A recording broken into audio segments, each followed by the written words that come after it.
व्रत पर्व अंक में भाद्रपद मास के व्रत पर्व उत्सव बहुला चतुर्थी, बहुला चौथ जिसको कहते हैं, भाद्रपद मास के कृष्ण पक्ष की चतुर्थी। भाद्रपद मास के कृष्ण पक्ष की चतुर्थी बहुला चतुर्थी या बहुला चौथ कहलाती है। इस व्रत को पुत्रवती स्त्रियां पुत्रों की रक्षा के लिए करती हैं। वस्तुतः ये गौ पूजा का पर्व है। सत्य वचन की मर्यादा का पर्व है। माता की भांति अपना दूध पिला करके गौ मनुष्य की रक्षा करती है।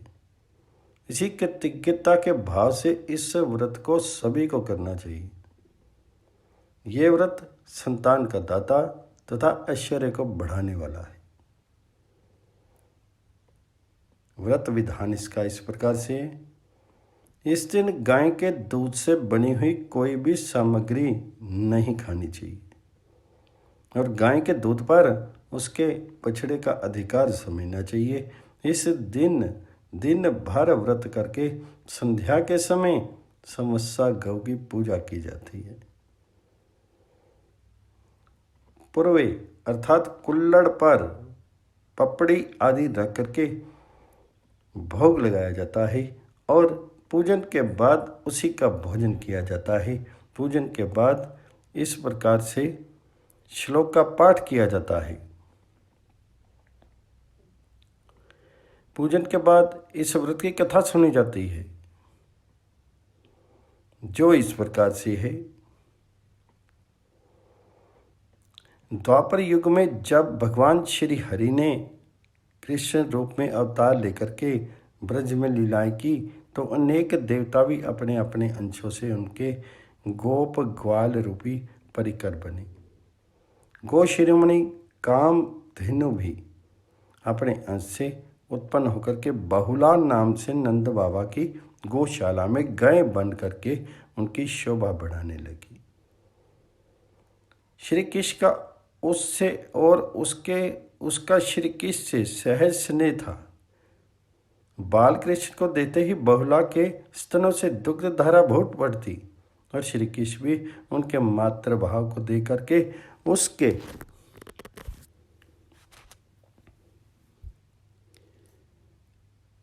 कमल पंखड़ियों सदृश अपने होठों से दुग्ध पीने लगते और वह दूध अमृत सदृश होता।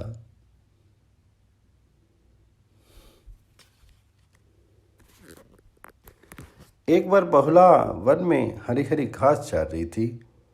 श्री कृष्ण को लीला सूझी। उन्होंने गाय ए माया रो सिंह का रूप धारण कर लिया। भयभीत बहुला थर थर कांपने लगी। उसने दीनवाणी में सिंह से कहा, हे वनराज, मैंने अभी अपने बछड़े को दूध नहीं पिलाया है। वह मेरी प्रतीक्षा कर रहा होगा, तब मुझे जाने दो। मैं दूध पिला करके तुम्हारे पास आ जाऊंगी, तब मुझे खा लेना। तो सिंह ने कहा, मृत्यु पाश में फंसे जीव को छोड़ देने पर उसके पुनः वापस लौटकर आने का क्या विश्वास। निरुपाय होकर बहुला ने जब सत्य और धर्म की शपथ ली तब सिंह ने उसे छोड़ दिया। बहुला ने गौशाला में जाकर के प्रतीक्षारत बछड़े को दूध पिलाया और अपने सत्य धर्म की रक्षा के लिए सिंह के पास वापस लौट आई। उसे देख करके सिंह बने श्री कृष्ण प्रकट हो गए और बोले, बहुले, ये तेरी परीक्षा थी, तू अपने सत्य धर्म पर दृढ़ रही, अतः इसके प्रभाव से घर घर तेरा पूजन होगा और तू गौ माता के नाम से पुकारी जाएगी। बहुला अपने घर लौट आई और अपने वत्स के साथ आनंद से रहने लगी। इस व्रत का उद्देश्य ये है कि हमें सत्य प्रतिज्ञा होना चाहिए। उपयुक्त कथा में सत्य की महिमा कही गई है। इस व्रत का पालन करने वाले को सत्य धर्म का अवश्य पालन करना चाहिए। साथ ही अनाथ की रक्षा करने से सभी मनोरथ पूर्ण हो जाते हैं। ये भी इस व्रत कथा की महनीय शिक्षा है।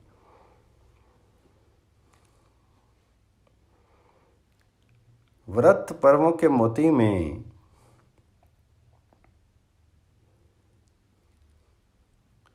परमपिता परमेश्वर की जब कुल पर करना होती, झरझर पत्ते घर आंगन में व्रत पर्वों के मोती। पुण्य पुरजों का प्राणी में प्रेम पुलक भर देता,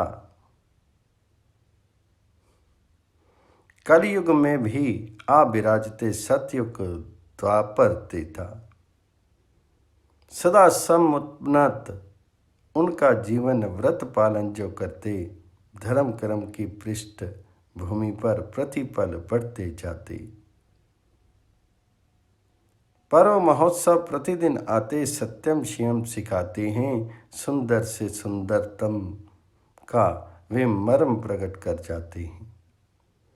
व्रत पर्वों के पालन से मन निर्मल हो जाता है, क्षण प्रति क्षण हरि दर्शन की अभिलाषा से मन भर जाता है। त्याग तपस्या दया धर्म से धरा सस्य संपन्न हुई, ब्रह्मा विष्णु महेश आदि की विमल भक्ति से पुण्य हुई। सावित्री ने व्रत के बल पर सत्यवान को प्राप्त किया, यमराज पराजित होकर के उसको जीवन दान दिया। गांव समाज देश सेवा का व्रत पालन जब होता है, स्वर्ग सदृश धरती हो जाती, शत्रु नाश हो जाता है। व्रत महिमा त्रिभुवन में छाई, वेद पुराण बताते हैं, देव सभी हर्षित होकर के अक्षय अनुदान लुटाते हैं।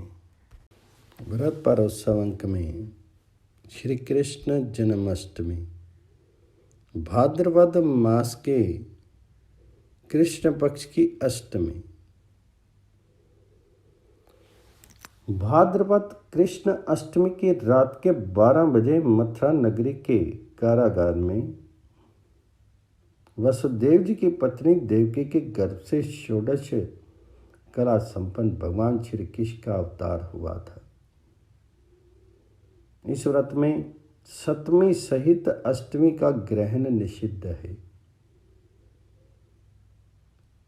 साधारणतः इस व्रत के विषय में 2 मत हैं। स्मार्त लोग अर्धरात्रि का स्पर्श होने पर या रोहिणी नक्षत्र का योग होने पर सप्तमी सहित अष्टमी में भी उपवास करते हैं, किंतु वैष्णव लोग सप्तमी का किंचन मात्र स्पष्ट होने पर द्वितीय दिवस ही उपवास करते हैं। निम्बार्क संप्रदाय वैष्णव तो पूर्व दिन अर्धरात्रि से यदि कुछ पल भी सप्तमी अधिक हो तो भी अष्टमी को ना करके नवी में ही उपवास करते हैं। शेष वैष्णव में उदय व्यापिनी अष्टमी एवं रोहिणी नक्षत्र को ही मान्यता एवं प्रधानता दी गई है। पूर्ण पुरुषोत्तम विश्वंभर प्रभु का भाद्रपद मास के अंधकार में पक्ष कृष्ण पक्ष की अष्टमी तिथि को अर्धरात्रि के समय प्रादुर्भाव होना निराशा में आशा का संचार स्वरूप है। श्रीमद् भागवत में कहा गया है कि अर्धरात्रि के समय जबकि अज्ञान रूपी अंधकार का विनाश और ज्ञान रूपी चंद्रमा का उदय हो रहा था, उस समय देव रूपिणी देवकी के गर्भ से सबके अंतःकरण में विराजमान पूर्ण पुरुषोत्तम व्यापक पर ब्रह्म विश्वंभर प्रभु भगवान श्री कृष्ण प्रकट हुए, जैसा कि पूर्व दिशा में पूर्ण चंद्र प्रकट हुआ। इस दिन भगवान जी का प्रादुर्भाव होने के कारण ये उत्सव मुख्यतः उपवास, जागरण एवं विशिष्ट रूप से श्री भगवान की सेवा, श्रृंगार आदि का है। दिन में उपवास और रात्रि में जागरण एवं यथा उपलब्ध उपचारों से भगवान जी का पूजन, भगवान कीर्तन इस उत्सव के प्रधान अंग हैं। श्री नाथ द्वारा और ब्रज, मथुरा, वृंदावन में यह उत्सव बड़े विशिष्ट ढंग से मनाया जाता है। इस दिन समस्त भारतवर्ष के मंदिरों में विशिष्ट रूप से भगवान जी का श्रृंगार किया जाता है। कृष्ण अवतार के उपलक्ष्य में गली मोहल्लों एवं आस्तिक ग्रस्तों के घरों में भी भगवान श्री कृष्ण की लीला की झांकियां सजाई जाती हैं एवं श्री कृष्ण की मूर्ति का श्रृंगार करके झूला झुलाया जाता है। स्त्री पुरुष रात्रि के 12 बजे तक उपवास रखते हैं एवं रात के 12 बजे शंख एवं घंटों के निनाद से श्री कृष्ण जन्म उत्सव मनाया जाता है। भक्तगण मंदिरों में समवेत स्वर से आरती करते हैं एवं भगवान का गुणगान करते हैं। जन्माष्टमी को पूरा दिन व्रत रखने का विधान है। इसके लिए प्रातःकाल उठ करके संकल्प करना चाहिए।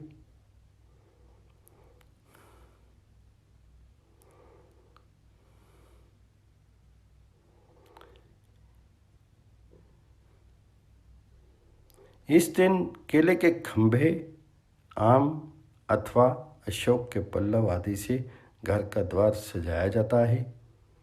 दरवाजे पर मंगल कलश एवं मूसल स्थापित करें। रात्रि में भगवान श्री कृष्ण की मूर्ति अथवा शालग्राम जी को विधि पूर्वक पंचामृत से स्नान करा करके षोडशोपचार से विष्णु पूजन करना चाहिए। ओम नमः भगते वासुदेवाय इस मंत्र से पूजन करके तथा वस्त्र अलंकार आदि से सज्जित करके भगवान जी को सुंदर सजे हुए हिंडोले में प्रतिष्ठित करें। धूप, दीप और अन्न रहित नैवेद्य तथा प्रसूति के समय सेवन होने वाले सुस्वादु मिष्टान, जायकेदार नमकीन पदार्थों एवं उस समय उत्पन्न होने वाले विभिन्न प्रकार के फल, पुष्पों और नारियल, छुआरे, अनार, बिजोरे, पंजीरी, नारियल के मिष्टान तथा नाना प्रकार के मेवे का प्रसाद सजा करके श्री भगवान जी को अर्पण करें। दिन में भगवान की मूर्ति के सामने बैठ करके कीर्तन करें तथा भगवान जी का गुणगान करें और रात्रि को 12 बजे गर्भ से जन्म लेने के प्रतीक स्वरूप खीरा फोड़ करके भगवान जी का जन्म करावें एवं जन्म उत्सव मनावें। जन्म उत्सव के पश्चात कपूर आदि प्रज्वलित करके संवित स्वर से भगवान जी की आरती स्तुति करें। इसके बाद प्रसाद वितरण करें। जन्माष्टमी हमारे देश का अति विशिष्ट और सर्वप्रमुख उत्सव है। देश के प्रत्येक अंचल में इसकी पूर्ण प्रतिष्ठा है। बहुधा लोग व्रतों में फल आहार करते हैं, किंतु अधिकांश इस व्रत को पूर्ण उपवास से मनाते हैं। जो मनुष्य जन्माष्टमी का व्रत करता है वह विष्णु लोक को प्राप्त होता है। इसके द्वितीय दिन अर्थात नवमी को दधि कांधो या नंद महोत्सव किया जाता है। इस समय भगवान जी पर कपूर, हल्दी, दही, घी, जल, तेल तथा केसर आदि चढ़ा करके लोग परस्पर विलेपन तथा सिंचन करते हैं। वाद्य यंत्रों से कीर्तन करते हैं तथा मिठाइयाँ बांटते हैं। व्रत पर उत्सव अंक में भगवान श्री कृष्ण का प्रादुर्भाव महोत्सव श्री कृष्ण जन्माष्टमी। शास्त्रों में भारत भूमि की लोकोत्तर महिमा परिवर्णित है। यहाँ सृष्टि के आरंभ से ही दीर्घकालिक तप से अध्याय में निरत मंत्रस्ता ऋषि महर्षियों ने मानव जीवन को सदाचारपूर्ण, यम नियम आदि साधन संपन्न तथा आदर्श में बनाने के लिए युग के अनुसार विविध शास्त्रों की रचना की है, जिनमें व्रत, उपवास, पर्व, उत्सव और यज्ञ अनुष्ठान आदि के विषय में अनमें व्यक्ति रेख पूर्वक विधि निषेधों गुण दोषों का वर्णन उपलब्ध होता है। प्रत्येक मास में तिथि नक्षत्र और वारों के योग से प्रतिदिन किसी न किसी देवी देवताओं से संबंधित व्रत उपवास एवं पर्व का होना निश्चित रहता है। यहाँ के नित्य व्रतों, नित्य उपवासों एवं नित्य उत्सवों के कारण इसे महिमंगल भूयिष्ठा कहा गया है। भारत भूमि अनंत अनंत तीर्थों की भूमि, मनुष्यों की कर्म भूमि, ऋषि मुनियों की तपोभूमि, धर्म आचार्यों की साधन भूमि एवं भगवान श्री हरि की अवतार लीला भूमि है। दिव्य लोकों में अवस्थित देववृंद भी भारत की महिमा गाते हैं। गायंती देवा किल गीतकानी इत्यादि। यहाँ भगवान जी के विविध अवतारों में से श्री कृष्ण अवतार अर्थात श्री कृष्ण जन्माष्टमी के संबंध में कुछ विचार प्रस्तुत हैं। कृष्णस्तु भगवान स्वयं। इस शास्त्रीय वचन के अनुसार सच्चिदानंद पर ब्रह्म परमात्मा सर्वेश्वर श्री कृष्ण समस्त अवतारों में परिपूर्णतम अवतार माने गए। अचिंत्य गुण शक्ति युक्त प्रभु दिव्य धाम के सांग सपरिकर भूतल पर अवतीर्ण होते हैं। जैसे एक दीपक से दूसरे दीपक को प्रज्वलित करने पर उसके प्रकाश में किसी प्रकार न्यून या अधिक नहीं रहता, उसी प्रकार नित्य विभूति से लीला विभूति में अवतीर्ण होने पर प्रभु की समस्त गुण शक्तियां यथावत रहती हैं। इसी को अजहद गुण शक्ति कहा गया है। युग युगांतरों कल्प कल्पांतरों के भक्तों की इच्छा पूर्ण करने के लिए ही श्री कृष्ण का ये अवतार है। अतः सुदर्शन चक्र अवतार आद्याचार्य भगवान निम्बार्क कहते हैं कि वह मथुरापुरी धन्य है जहाँ यदुवंशियों के मध्य वसुदेव देवकी के पुत्र रूप में जन्म ग्रहण करके भगवान जी ने उसे अपनी ऐश्वर्य शक्ति से सदा अपना सान्निध्य प्रदान किया। मथुरा में प्रकट होने के पश्चात भक्त वांछा कल्पतरु परमात्मा अपनी अनपायनी शक्ति योग माया का आश्रय लेकर के वसुदेव जी द्वारा नंद गोकुल पहुंचने पर नंद नंदन यशोदानंदन के रूप में प्रकट होते हैं। यहीं से प्रभु ने अपनी माधुर्य लीला का प्रारंभ किया। मुख्यतः श्री भू लीला इन त्रिशक्तियों के माध्यम से ऐश्वर्य, धैर्य एवं माधुर्य लीलाओं का भूमंडल में विस्तार किया। इसलिए वे लीला पुरुषोत्तम कहलाए और उन्होंने नाम रूप लीला एवं धाम के ऐक्य से व्रज भूमि को केंद्र बना करके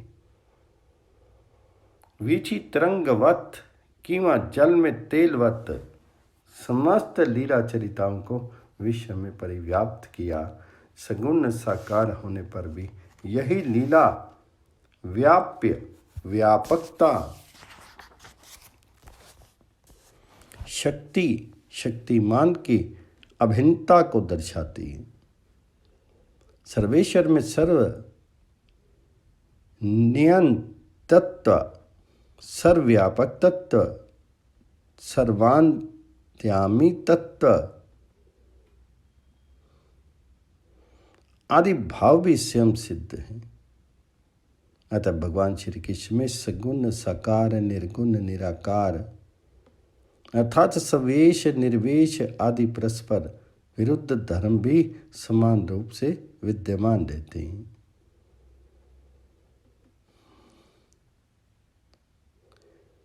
इस आप्त व्यतिपत्ति से उसमें ईश्वर तत्व किंवा सर्वेश्वर तत्व सदा सिद्ध है।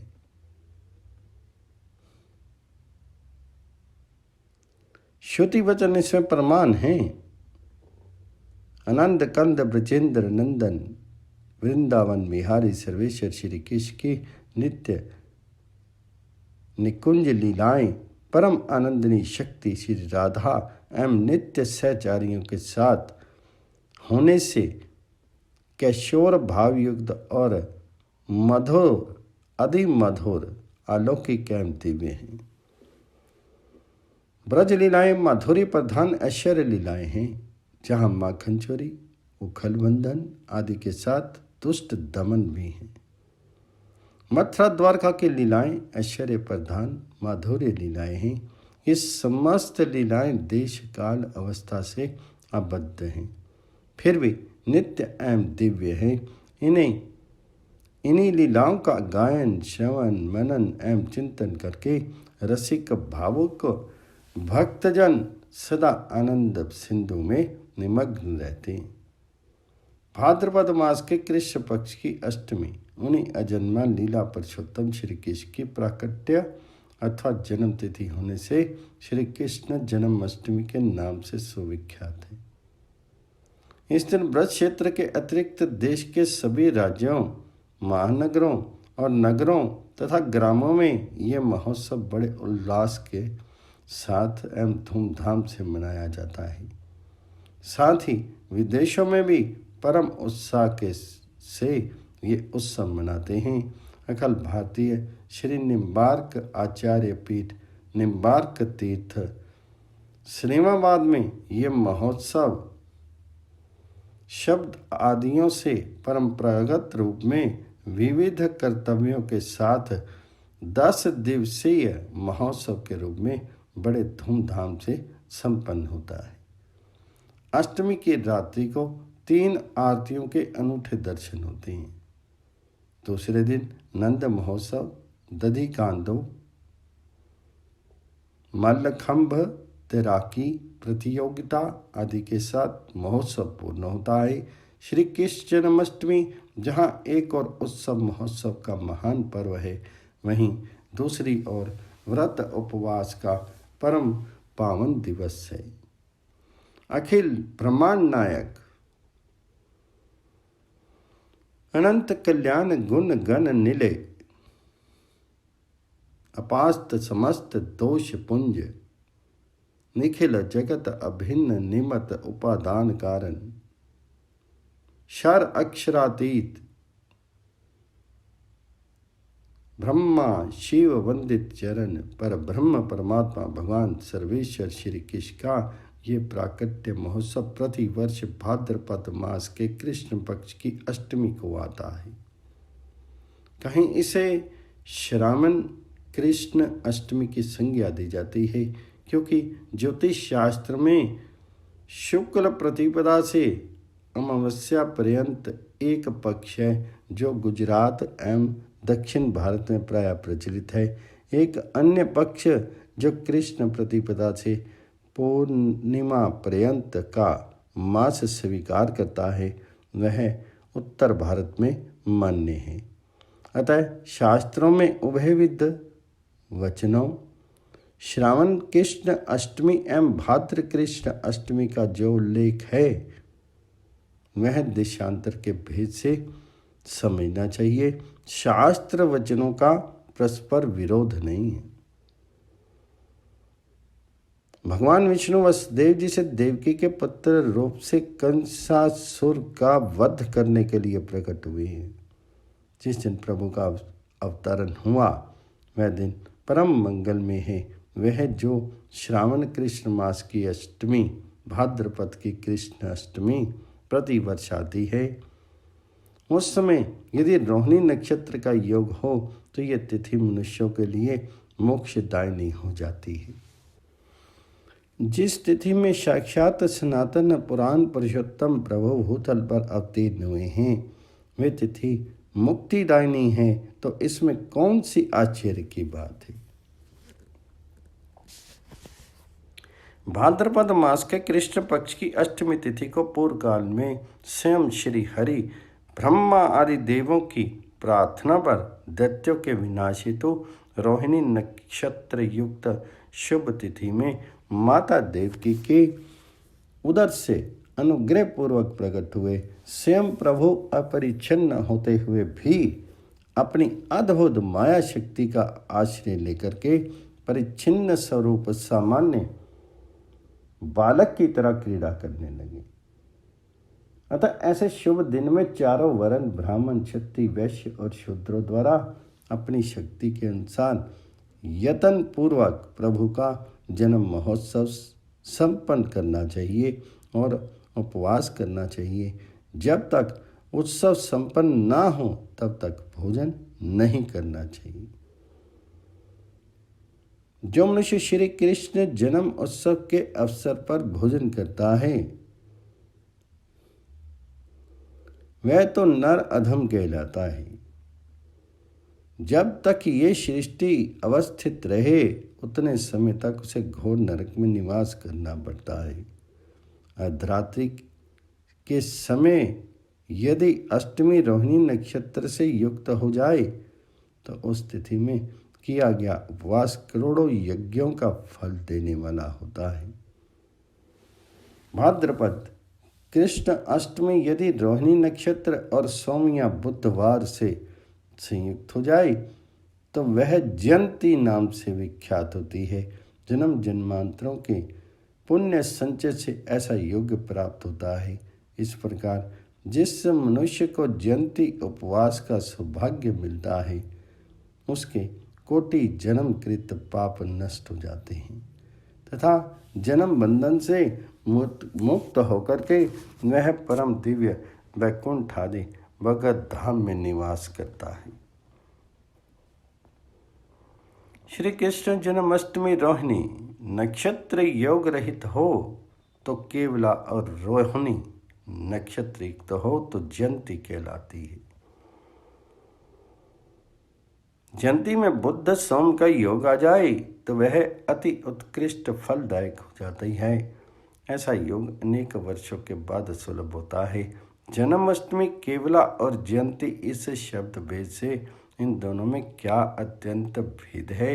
यह जन्माष्टमी ही गुण वैशिष्ट से जयंती कही जाती है। इसका समाधान करते हुए शास्त्रकार कहते हैं केवल अष्टमी और जयंती में अत्यंत भिन्नता नहीं है,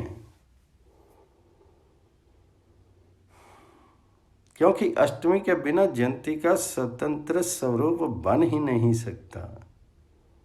यह तो सिद्ध है कि रोहिणी के बिना भी केवल अष्टमी में व्रत उपवास किया ही जाता है, किंतु तिथि योग के बिना रोहिणी में किसी प्रकार का स्वतंत्र व्रत विधान नहीं है। अतः श्री कृष्ण जन्माष्टमी ही रोहिणी के योग से जयंती बनती है। इसलिए कहा गया है कि रोहिणी गुण विशिष्ट जयंती विशेष सामान्य से पृथक नहीं रहती। अष्टमी जयंती में पशुत्व गोत्व की तरह सामान्य विशेषकृत मात्र भेद हैं। विष्णु रहस्य में कहा गया है भाद्रपद मास में कृष्ण पक्ष की अष्टमी यदि रोहिणी नक्षत्र से संयुक्त होती है तो वह जयंती नाम से जानी जाती है। व्रत उपवास महोत्सव की संक्षिप्त विधि। सर्वप्रथम गुरुदेव के समीप जाकर के प्रणति पूर्वक प्रार्थना करें, गुरुदेव श्री कृष्ण जन्माष्टमी व्रत का नियम पूर्वक मुझे उपदेश कीजिए। तब कृपालु गुरुदेव जिस रूप में बतावें वैसा नियम धारण करके प्रार्थना करें। हे पुंडरीकाक्ष प्रभु, आपके चरण कमल ही मेरे एकमात्र अवलंब हैं। आज जन्माष्टमी के दिन निराहार रह करके दूसरे दिन पूजा उत्सव पूर्वक प्रायण करूँगा। ऐसी प्रतिष्ठा करके मध्याह्न में जप आदि पूर्ण करके कलश स्थापन करें। उस पर पुत्र वत्सला माता की गोद में क्रीडारत और दुग्धपान करते हुए स्वरूप वाली स्वर्ण रजत या ताम्र निमृत प्रतिमा को सुसज्जित रूप में अभिषेक पूर्वक विराजमान करें। हाथ में पुष्प तुलसी दर्श लेकर आवाहन करके आसन प्रदान करें और कहें, हे जगतपति, हे जगन्नाथ, हे पुरुषोत्तम, अपने पार्षदों एवं भगवती देवी सहित वैकुंठ से अवतरित होकर के यहाँ पर विराजें। इस प्रकार सपरिवार प्रभु को आसन दे करके षोडशोपचार विधि से पूजा अर्चना करें। पंचामृत एवं दुग्ध अभिषेक के साथ माता देवकी सहित श्री बालकृष्ण को विविध श्रृंगार आदि वस्तुओं से विशेष रूप से अलंकृत करें। विशेष अर्घ्य प्रदान पूर्वक धूप दीप नैवेद्य नीराजन पर्यंत सेवा संपादन करके पुष्पांजलि अर्पण करें। आचार्य और विप्रजनों को दान दक्षिणा दे करके पारण करें। पारण के लिए शास्त्रों में दोनों वचन मिलते हैं।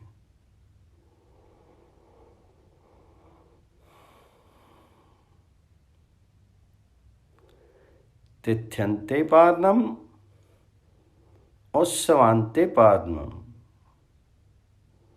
तिथ्यन्ते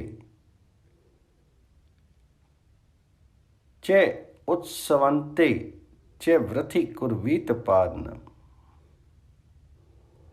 वायु पुराण में कहा गया है, यदि समस्त पापों को समूल नष्ट करना चाहें तो उत्सव के अंत में भगवत प्रसाद अन्न का भक्षण करें। उत्सव संपन्न करके विद्वानों को पारण करना चाहिए। परस्पर विनोद के साथ हरिद्रा मिश्रित दधि तक्र आदि का लेप करें और माखन मिश्री फल प्रसाद वस्त्र आदि वस्तुओं के निक्षेप पूर्वक हर्ष मनावें।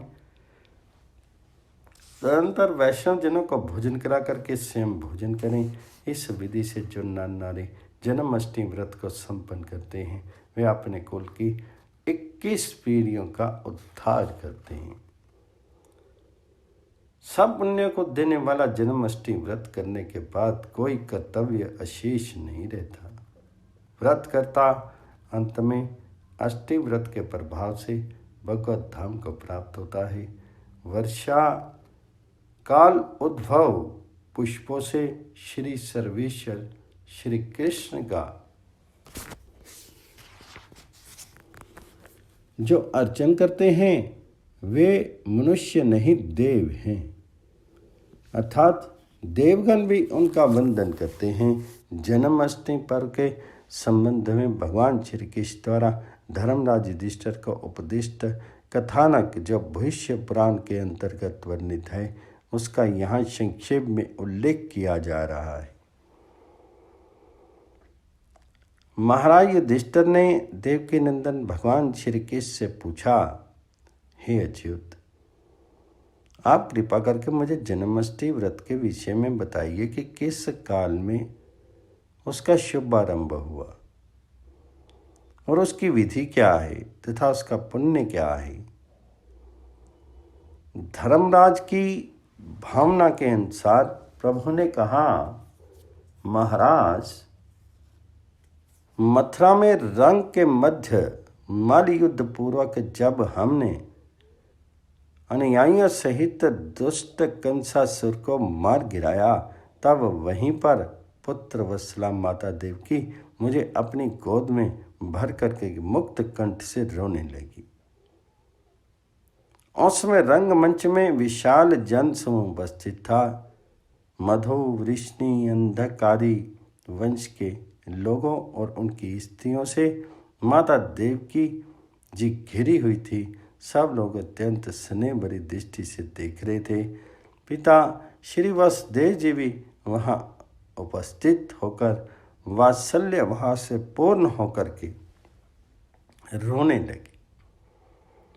वे बार बार बलदाव सहित मुझे हृदय से लगा करके हे पुत्र कह करके पुकारने लगे। उनके नेत्र आनंद अश्रुपूर्ण थे। उनके कंठ से वाणी निकल नहीं पा रही थी। गदगद स्वर में अत्यंत दुखित भाव से वे कहने लगे, आज मेरा जन्म सफल हो गया, मेरा जीवित रहना सार्थक हुआ, जो कि दोनों पुत्रों से मेरा समागम हो गया। इस प्रकार परम हर्ष के साथ उन दंपति के सौभाग्य की प्रशंसा करते हुए वहां उपस्थित यदुवंश के सभी महानुभाव प्रणति पूर्वक मुझसे कहने लगे, हे जनार्दन, आज हमें महान हर्ष हो रहा है। माली युद्ध द्वारा आप दोनों भाइयों ने दुष्ट कंस को उसके परिवार परिकरों सहित यमलोक पहुंचा दिया। हे मधुसूदन, मधुपुरी में ही क्या, समस्त लोकों में महान उत्सव हो रहा है। प्रभु, हमारे ऊपर आप और भी ऐसा अनुग्रह कीजिए, जिस तिथि दिन घड़ी मुहूर्त में आपको माता देवकी ने जन्म दिया उसे बताने की कृपा कीजिए, कि वह कौन सा दिन है, उसमें हम सब आपका जन्म उत्सव मनाना चाहते हैं। हे केशव, हे जनार्दन, हम सब सम्यक भक्ति भाव से सम्मिलित हैं, अवश्य कृपा करें। वहां समुपस्थित जन समुदाय द्वारा इस प्रकार भाव व्यक्त करने पर पिता श्री वसुदेव जी भी परम विस्मित हो रहे थे। बार बार श्री बलभद्र को और मुझको देखते हुए उनके आनंद की कोई सीमा नहीं थी। अंग अंग पुलकायमान हो रहा था। पूज्य पिताजी ने कहा, वत्स, समुपस्थित जन समुदाय के प्रार्थना के अनुसार जन्माष्टमी व्रत का यथावत निर्देश देकर के सबका मान रखो। तब मैंने पिताजी की आज्ञा से मधुपुरी में जन्म समूह के समक्ष जन्माष्टमी व्रत का सम्यक प्रकार से वर्णन किया। हे पृथानंदन, आपसे भी वही सब कह रहा हूँ। ब्राह्मण, क्षत्रिय, वैश्य, शूद्र और अन्य सभी जन जो धर्म में आस्था रखने वाले हैं, वे जन्माष्टमी व्रत का अनुष्ठान करके अपने अभीष्ट की सिद्धि प्राप्त कर। हे भक्तवृंद, भाद्रपद मास के कृष्ण पक्ष की अष्टमी तिथि बुधवार एवं रोहिणी नक्षत्र के शुभ योग में अर्धरात्रि के समय वसुदेव जी से देवकी से मैं प्रकट हुआ। उस समय चंद्रमा वृष राशि में अवस्थित थे, जो उनका उच्च स्थान है। माता देवकी के अंग में अवस्थित बाल स्वरूप का चिंतन करते हुए मेरा जन्म महोत्सव यथा विभव संपन्न करना चाहिए। हे धर्मनंदन, इस प्रकार मेरे कथन के अनुसार मथुरा वासियों ने प्रथम बार जब महान समारोह के साथ जन्माष्टमी व्रत, उपवास आदि विधिवत संपन्न किया, तब आगे चल करके लोक में सर्वत्र जन्माष्टमी व्रत का प्रचार प्रसार हुआ। भगवान जी के श्रीमुख से जन्माष्टमी व्रत की परंपरा एवं विधि श्रवण करके महाराज युधिष्ठिर कृतकृत्य हो गए। उन्होंने हस्तिनापुर में ये महोत्सव प्रतिवर्ष संपादित किया। इस प्रकार भगवान श्री कृष्ण का प्राकट्य महोत्सव श्री कृष्ण जन्माष्टमी के विषय में यथामति शास्त्रोक्त रीति से विचार प्रस्तुत किए गए।